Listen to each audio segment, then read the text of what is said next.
Bom, pessoal, então continuando o nosso assunto do bloco 3, a nossa próximo, uso, interesse vai ser látex e borracha, certo? Então, o que é exatamente o látex? Então, o látex é um polímero. Então, quando a gente pensa em polímero, é uma molécula muito grande, né, formada por pequenas unidades de uma outra molécula menor, né, como se fosse um colar de pérolas, né, em que o colar é o polímero e cada pérola, então, é uma parte desse polímero. Então, tem vários outros exemplos de polímero que a gente pode citar para comparar. Por exemplo, o amido é um polímero, né, é um polímero de várias unidades de glicose. A celulose também é um polímero de várias unidades também da glicose. Então, o látex, ele é um politerpeno. Então, ele é formado, esse polímero, por várias unidades pequenas de terpenos, que eu citei ali na nossa primeira aula, no nosso primeiro vídeo, serem, então, substâncias frutos, então, do metabolismo secundário das plantas, que estão geralmente relacionadas com proteção, né? Defesa. Então, é justamente essa a função do látex nas plantas, né? Então, defesa contra predadores, certo? Na maior parte das vezes. Então, tem vários tipos de látex que podem ser produzidos e muitos deles podem ser bem tóxicos, né? Então, tem algumas famílias botânicas que produzem o látex, que é, então, o que configura como a gente identificar o látex vendo ele e saber que isso é um látex. Então, ele é uma substância geralmente leitosa, né, que é produzida por um tipo específico de células secretoras, que são os laticíferos, que geralmente estão no floema, né, o tecido que eles fazem parte é o floema daquela planta, e que podem ter substâncias tóxicas nesse látex ou serem, então, substâncias que vão fazer uma cicatrização de um ferimento, por exemplo, quando pensa no tronco de uma árvore, tá? Então, ele tem aí, as suas funções variam um pouco conforme a planta, conforme a família, mas estão associadas à defesa, certo? Então, algumas famílias que fazem produção de látex: Euphorbiaceae, Apocynaceae, Moraceae, Sapotaceae. Então, a Sapotaceae é a família do sapoti, por exemplo. A Moraceae é da amora. A Euphorbiaceae é a família da seringueira, então, que é a mais importante aqui para a gente nesse bloco. Então, a principal utilização do látex, quando a gente pensa na botânica econômica, né, é a obtenção da borracha a partir do látex. Não é todo o látex que a gente vai conseguir isso, né? É um látex bem especial, produzido, então, justamente pela família Euphorbiaceae. Então, especificamente, né, o tipo, né, de látex para obtenção da borracha, né, na seringueira, né, que pertence à família Euphorbiaceae, ele vai ser produzido no floema dessa planta, né, do tronco. Então, aqui a gente tem nessa imagem um tronco de seringueira aqui com alguns, né, ferimentos que foram feitos, e o que a gente estaria vendo aqui é esse detalhe, tá? Então, quando a gente pensa na formação, né, do lenho de uma árvore, aí lembrando um pouco aí de histologia vegetal, a gente tem várias camadas de tipos celulares, né, do floema secundário e do xilema secundário, e também da própria casca, né, da camada de proteção, a periderme, que faz a proteção do tronco dessa árvore. Então, os laticíferos, que estão aqui, ó, células laticíferos, eles ficam na região do floema secundário dessa árvore.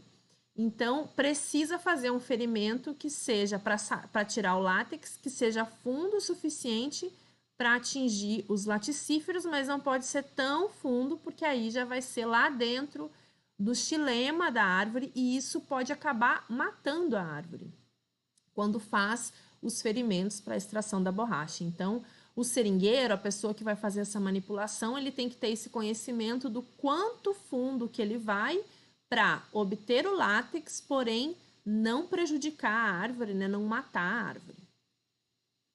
Então, a seringueira, que é o nosso alvo aqui de estudo, é uma planta, né, de origem amazônica, que pertence à família Euphorbiaceae, e o nome dela científico é Hevea brasiliensis, né? Então, ela vai produzir o látex nas células laticíferas do floema, como eu já mencionei. A sua utilização, né, a utilização do látex já é muito antiga, né? Muito antes a gente utilizar ele para a indústria, ela já era conhecida pelos indígenas da América, né? Não só especificamente aqui no Brasil, né? Apesar dela ter o nome Hevea brasiliensis, ela é uma planta da Amazônia e que era utilizada então pelos indígenas de várias nações, né? De vários grupos, de várias etnias, para a obtenção então dessa substância, né? Que é a borracha, que vai ter uma importância bem grande para esses povos e que hoje em dia, né, a produção da borracha ela está relacionada principalmente com a indústria dos pneus, a partir, né, da descoberta do processo de galvanização da borracha, em que a gente deixa essa borracha muito mais firme, muito mais dura, e essa descoberta então possibilitou a utilização das borrachas para os pneus e para toda a indústria automobilística, como a gente conhece hoje. Mas tem vários outros usos dessa borracha, como, por exemplo, preservativos, luvas cirúrgicas, balões, bico de mamadeira, colchão, enfim, usos muito diversos. Então, essa borracha que é extraída da seringueira, ela é utilizada de matéria-prima para diversos fins. Bom, então, como que é a seringueira? Né? Quem é essa árvore? Então, ela é uma árvore muito alta, né? Então, a média dela é em torno de 30 metros. Ela vai apresentar, né, como características, né, folhas compostas, trifólios, e as flores são bem pequenas, né? Elas se reúnem numa inflorescência que é denominada de racimo. Ela vai apresentar, então, frutos do tipo cápsula. E aqui a gente tem, então, algumas imagens, né, dos frutos, fruto aberto com as sementes, certo? E ela é uma árvore, então, que na região, né, da Amazônia, onde ela é nativa, ela está misturada na floresta, vivendo, então, com várias outras árvores. E a gente pode, então, ter árvores de envergadura, né, muito grande, no caso da seringueira, né, muito altas, que na forma de cultivos, né, que hoje a gente faz cultivo da seringueira, nem sempre ela vai atingir essa altura tão grande, de 30 metros, não vai muitas vezes desenvolver troncos tão grandes. Isso tudo em função dela estar num ambiente, então, de cultivo e não no ambiente natural da floresta. Então, essas características aqui, principalmente da altura, está relacionada principalmente com ela no seu ambiente natural, né, na Amazônia. Então, as formas de exploração do látex atualmente. Então, a gente tem ainda o látex na forma, né, extrativista. Então, isso quando a gente pensa nessa floresta é tanto plantas que nasceram ali sozinhas e que estão na floresta, quanto alguns seringais, que a gente chama, que são plantas que são locais, né, já muito explorados por muitos anos e que, em muitos casos, foi plantada aquela árvore lá. Porém, é na floresta, né? Então, é num ambiente florestal, é dentro de uma reserva extrativista, por exemplo. Como também a partir de cultivos de seringueiras, e isso se dá, então, em vários estados do Brasil. A maior produção atual de borracha e do látex, né? Então, extração do látex e produção de borracha está no estado de São Paulo. Então, para vocês verem como essa parte, então, de cultivo, ela realmente se expandiu, né? Muito além da Amazônia. Então, isso começou ainda lá no período em que teve o boom da borracha, né? Foi, inclusive, um dos motivos que fez com que a borracha brasileira perdesse a importância na economia mundial. Foi quando essas plantas foram levadas para ser cultivadas em outras regiões do mundo, como a Malásia, por exemplo, e se deu muito bem lá. Então, ela é uma planta que se adapta a cultivo, né? Então, vocês estão vendo aqui que são cultivos bem adensados, né? Uma árvore bem próxima da outra, mas ela não vai atingir a altura, o mesmo tamanho que uma árvore no seu ambiente natural, porém ela produz o látex do mesmo jeito, né? Ela é super produtiva dessa forma, é muito estudado, né? Todas essas condições de cultivo, etc. E são realmente muito eficientes, tá? Uma coisa interessante para colocar aqui é que essa forma, né, de extrativismo do látex na floresta fez com que se voltasse os olhos, né, do mundo, não só do Brasil, mas do mundo mesmo, para a importância da floresta amazônica em pé.